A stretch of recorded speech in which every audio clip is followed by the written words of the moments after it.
I am a microbiologist, and so I will speak more Latin than English, and it will be better for you. Today I will focus my presentation not on a review, but a very specific experiment that we have conducted in my laboratory in collaboration with an experimental farm that I will speak later. And I will speak about the effect of post-dipping treatment after milking on teat and milk microbiota. This work was performed by my colleague Isabelle Verdier-Metz and some collaborators.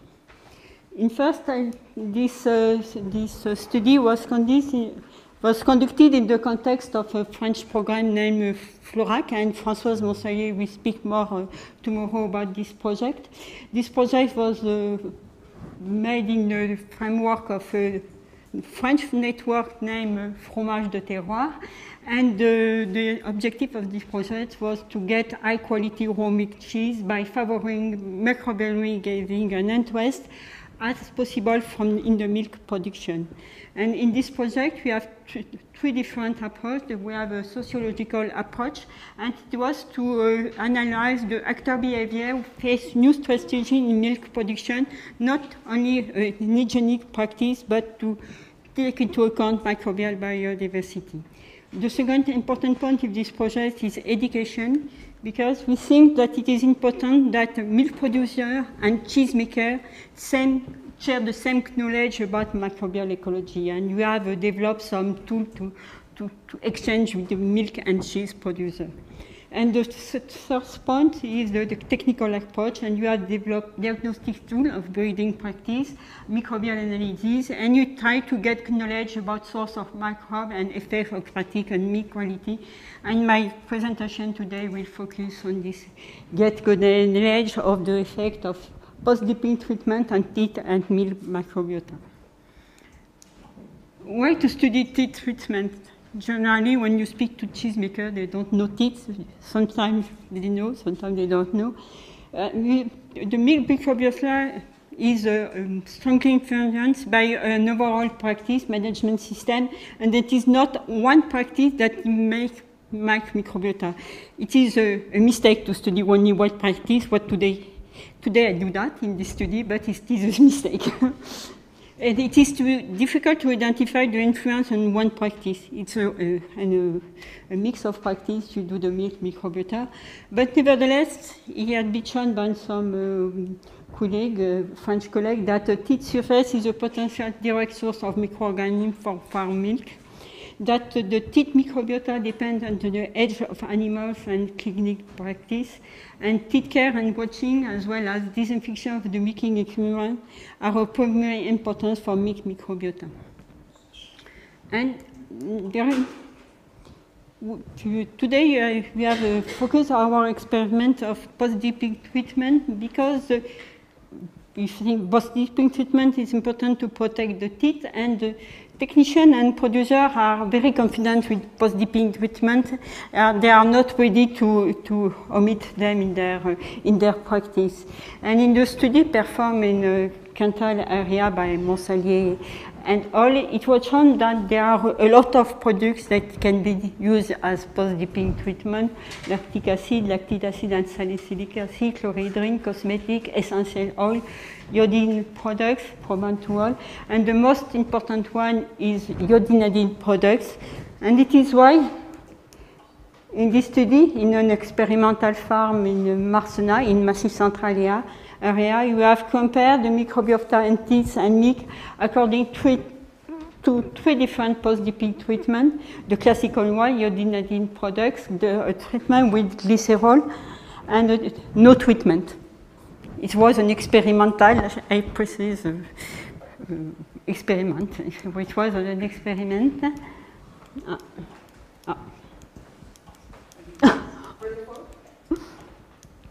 There is, voilà.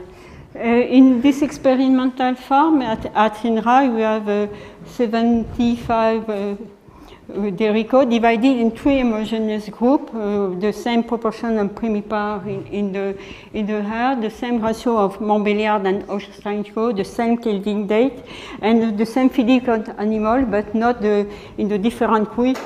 The animal have not the same feeding. because it is an experimental farm, and you have 3 products. The iodine product usually usual in this farm, a glycerol product to regenerate the lipid layer of the teeth, and no products. And during the 2 years of lactation, you have performed this experiment during 2 years at 2 culling dates with 2 different groups of animals. And you have measured the somatic cell count every week. You have recorded the mastidite, and you have, of course, analyzed the milk and teeth during the lactation. For the sampling for microbial analysis, you have make sampling every month through the whole lactation period, and you have with individual wet whip, you have whip the surface of 4 teeth before milking and teeth preparation, and you have collected individual mix of milk of each cow, and for each load you have a mix of this milk and teeth juice to make a microbial analysis. The microbial analysis was the classical one, and we will use this term in the last of my presentation. In my presentation, we speak about gram-positive, catalase-positive bacteria, and some I name sometimes whitening bacteria on a medium named CRBN, and we have studied a lot this medium in the FLORAC project, total microflora count on PCR, gram-negative bacteria, lactic acid bacteria on different media, yeast and mold on OGA, and we have identified the strain by 16S DNA sequencing, by pickup colony on these different media. And the result now, when you look at the cow with the somatic cell count upper than 400 and 1,000 cells during lactation period, the 2 years of experiment, you can see that you have not a higher count of cow with upper than this limit with no treatment. They are generally between 4 and 3 to 4 cows for the different treatment, and you have not, and this is on the sex the months after lactation. There are no increase without treatment of cell with high number of cell. And if you look at the mastidite and subclinical mastidite, it is the same. You have no special increase of mastidite and subclinical mastidite without treatment, and you have less subclinical mastidite without teeth treatment. And now we are looking at the evolution of teeth microbial count during one lactation period. This is the months on the axis. This is the months after the treatment. And I will draw your attention that on the Gram plus Catalase plus bacteria, you can see from one point of sampling months to another one, there is a big change, and there are more change according to the period of sampling than to the treatment. And it is especially true for Gram plus Catalase plus bacteria, and there are more variation with the iodine treatment than without treatment. And it is also for Gram negative, you have more relation with the months of sampling than with the treatment. That is for 1 year, and we try to make a statistical analysis by taking account the 2 periods, all the sampling points, and you have only a difference in Gram plus Catalase plus bacteria with an higher count with no treatment than with the iodinidine or glycerol treatment, but the difference are very low. As you can see, it is less than 1 log, and the gram-positive Catalase-positive bacteria are the dominant population on the teeth, and you confirm the literature data. And the higher count of gram-positive Catalase-positive bacteria is not due to an increase without treatment, but to some decrease without treatment. It's not due to an increase during this treatment. And the other microbial groups, there is the same level, whatever the treatment, and they are lower than for gram plus Catalase plus bacteria.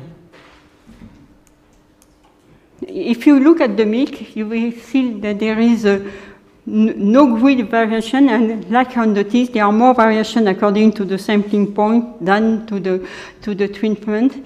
And the variation at 0.6, for example, after 6 months, is not associated with variation of teeth count. It seems that their milk microbiota and teeth microbiota are somewhere independent. The two are independent.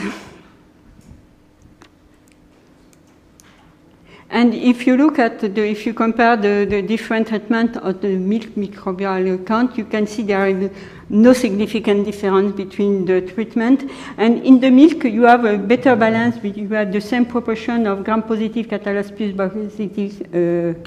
bacteria, gram-negative bacteria, and lactive bacteria. They are nearly in the same proportion. It was not true on the teeth. For each group, the level was similar, whatever the treatment.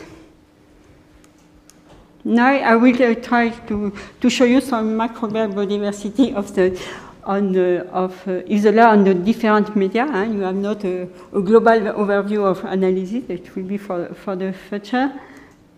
Then I will draw your attention, like I show you for the microbial count. The microbial diversity can be quite diverse after 6 months when the cohort go outside. They were inside and they go outside.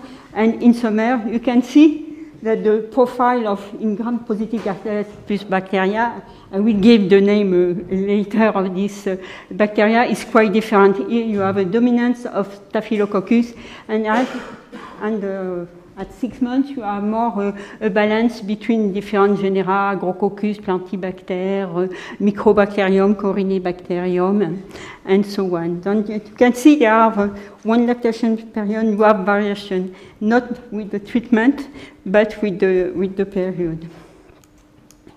And if we focus after 8 months of treatment, as you can see here, the Staphylococcus genera is the dominant flora on the teeth, and after is Bacillus and Arthrobacter.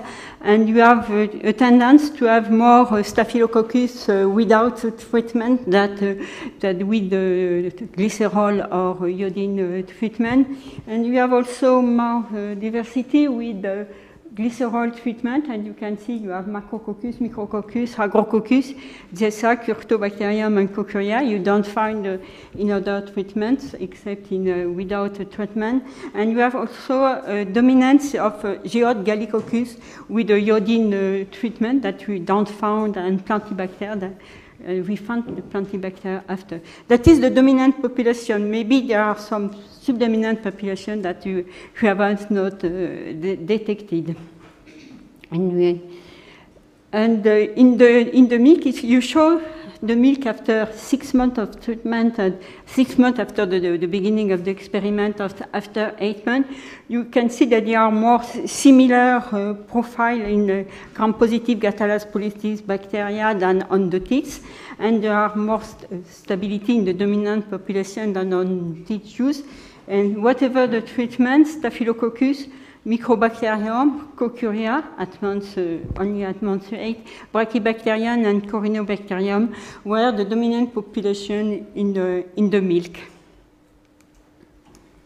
And in the milk, if you compare the treatment, as on the teeth, you have without treatment, you have more Staphylococcus genera, but you have also less Cochuria without treatment, and you have more Plantibacter, is not usual. And you have nearly the same diversity in terms of genus according to the treatment. And now I try to compare, I hope that will be clear in my explanation. When you compare the teeth and milk microbiota, you see that it's not the same. Some bacillus, which are in the dominant population on the teeth, in our experiment were not found in the milk. But at the opposite, it was the same for Geode Gallicoccus, and Plantibacter was only found in one treatment. And there are Macrococcus, Micrococcus, Agrococcus, Zesa, and Curtobacterium. We are in the dominant population on the teeth, were not found in the milk. And I think it's the same. Rhotia also is also found in the milk, but not in the teeth. But maybe they are on the teeth, but pseudomonas, or on the milk in pseudomonas, we don't know. But in all cases, in the dominant population, are not the same in the teeth and on the milk. For this group of bacteria, gram plus catalase positive bacteria.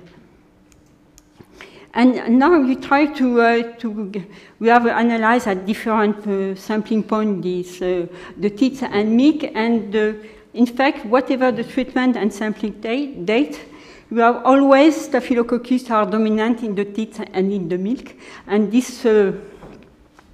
in this column are indicated if these genera are found in the cheese, according to a review that you have made with some colleague, and Natalie, who is here, has participated to this review.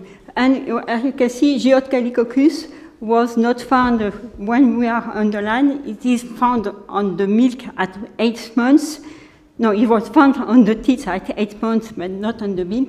But if we look at the other time of sampling date, we can find these bacteria. So they are probably subdominant, and they appear or disappear according to the sampling. And two genera, Geothalicoccus and Microbacterium lactical, were found in the milk, and not found at 8 months, but what were found at other sampling point. I am clear? You understand?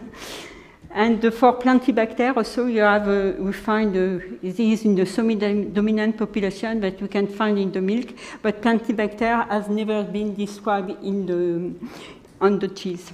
That is the first time you find in the milk, but I don't know for the cheese.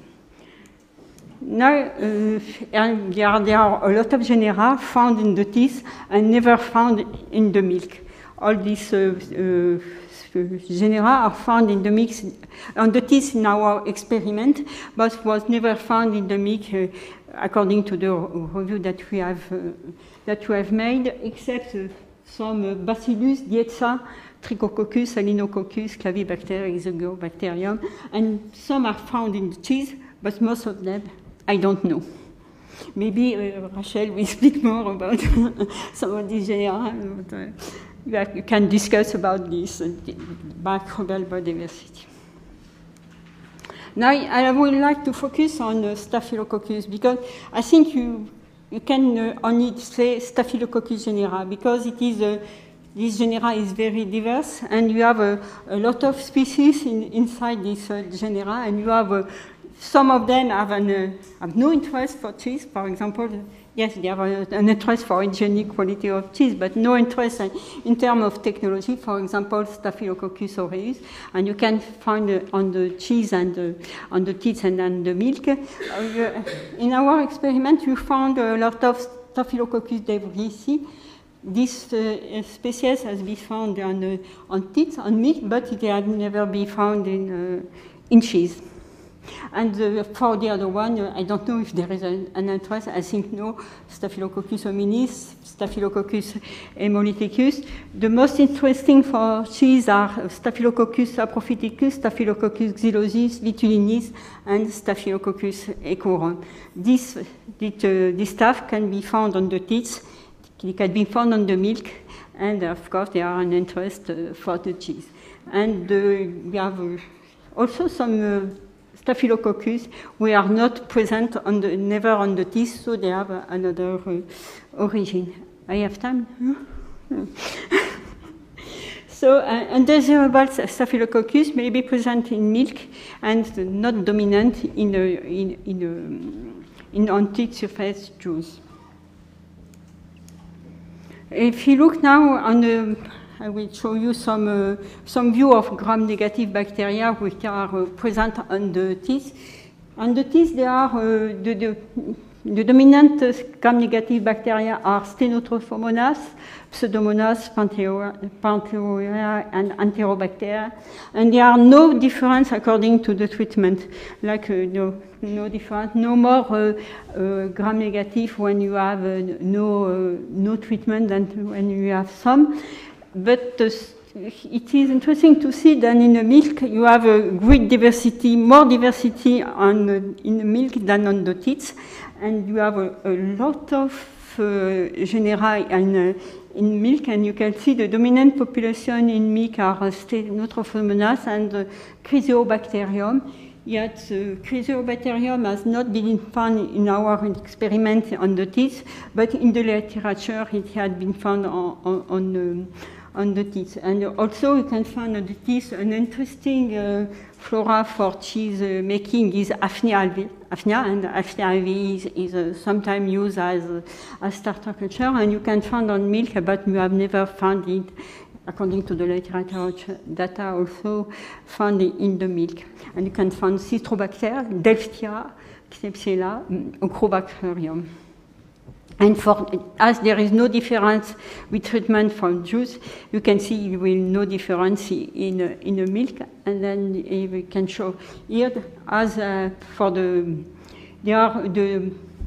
gram-negative profile is quite different at month 6 and at month 8, and you can see so Chryseobacterium is always the dominant population, whatever the treatment, but there are no effect on the teeth, so you have no effect of the treatment on the milk, and we have a great diversity of gram-negative bacteria, whatever the treatment.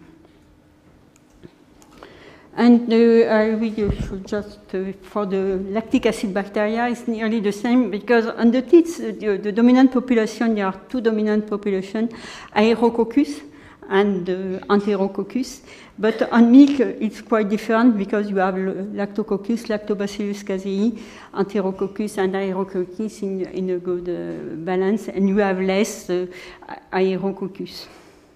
And if you remember, on teeth, the count of lactic acid bacteria and lactobacillus was very low. Maybe before, I will not conclude, but I will pay your attention of some point, because we have met teeth sampling with the WIP. Let's see. As I think it's not, I ask, is it the same efficiency than when we have a milking machine? You discuss a lot with my colleague and you have no answer. You don't know if you can compare teeth sulfate juice and what can do a milking machine on the teeth. Is it the same efficiency? I don't know. The second point is an experimental design that I present today. It was performed in an experimental farm with a limited number of cows. And you have to check if the result at a large scale. But as I said at the beginning, it is very difficult, because in a farm you have a lot of practice, and it is difficult to set up such experiment. You have a good diversity on gram-positive catalysis-positive bacteria in teeth juice, and this change according to the sampling date. The cows are outside or inside, it is not the same, and so it is difficult to compare the profile according to the treatment. There is some more stability in the milk than on the teeth. And there is a great variability in gram-negative bacteria in milk, so there are probably other sources of gram-negative. There are a lot of sources of gram-negative bacteria for milk. And the microbial profile depends on the microbial analysis performed. And you have to combine a count on the media and identification on isolate. And currently there are some studies in progress to analyze the teeth and milk microbiota by hydrophone sequencing, to have a new generation without performing culture. And the primary input of this study is in the herd study. There is no dramatic effect of perf dipping treatment of somatic cell count, of mastidis occurrence, count on different microbial group, on teeth and especially on milk. And there is no full bacterial balance without treatment. There are no spectacular positive effects, not at all, of post-dipping treatment to increase the level of bacteria of having a technological interest, lactic acid bacteria or wrapping bacteria, and it is not easy to modify the balance by omitting the treatment. Visceral treatment may be interesting to have more diversity in gram-positive catalysis plus bacteria. no post-dipping treatment may favor Staphylococcus, but it is important to identify Staphylococcus at a species level. And the question for further study to conclude and maybe to exchange about on this subject after the presentation of Nathalie. Is it important to, I wonder if it is important to act on the milk microbial biota to increase the microbial diversity in milk or cheese. I don't know. It's a reservoir, but you can see some difference between teat and milk. Maybe they are subdominant at one point, but they can be developed after, they can express during the cheese process, and we don't know. Don't the teat reservoir is, I think it is important to keep this reservoir on the teat and not to, and to know how there are the transfer of microorganisms to teat to milk, not at genus level or species level, but also at strain level. Is it the same strain or not? At what time? What is the effect on a long period? We don't know. We have a lot of work to do on this subject. And some bacterial dominant on the teeth are not dominant on the milk, but what I say I will express in cheese and become dominant. I wonder if it is the best strategy to get to give an advantage to certain species at bee production, because when you regard, you have a sharp decrease of biodiversity from milk to cheese. You have cheese technology as a selection, and I wonder if it is important, I provoke my colleague, it is important to keep this diversity in milk, because after they decrease during the cheese process. And maybe my last reflection is Claude Bernard White, the microbe is nothing. The terrain, I don't know the name in English, you say the terrain, the surrounding of the environment, the raw material, the biochemical composition of milk, the technological process, maybe is everything. The most important is not the microbe, but the surrounding. And especially, maybe the cheese making and ripening process are the most important point to govern the sensorial quality of cheese. No, I enough finished. Maybe the best to clean the teeth is the cow, as you say in salad cheese production, and you can stop. No, it's a joke. Atiko, and thank you for your attention.